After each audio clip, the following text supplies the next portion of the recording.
I started even in my beginning. You know, I just lived such a rich life. You know, a full life. You know that.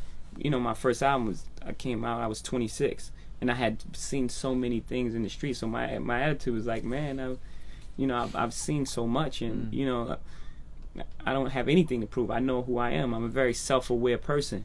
You know, so when you're self-aware, even when you're dealing with someone's ego, you know when to allow it to, you allow their ego to live in its own space. You know, the problem is if when you engage that energy, that's when there's a problem. If you engage the ego with your ego, then it's like, okay, now something has to happen. It could keep escalating to a level that can be irreversible.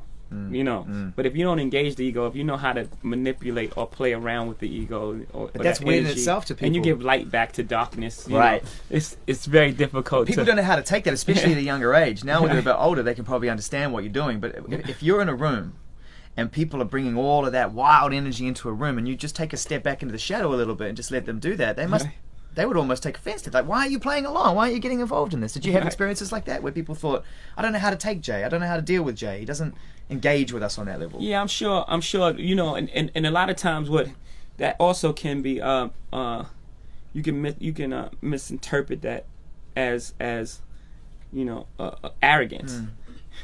You know, in its own way. If someone doesn't engage you in the way that you believe they should, then people's like, he's arrogant. He's act like he's above everybody. Like, no, I just don't want to argue with you about stupid shit. I just really don't have time to. You know what I'm saying?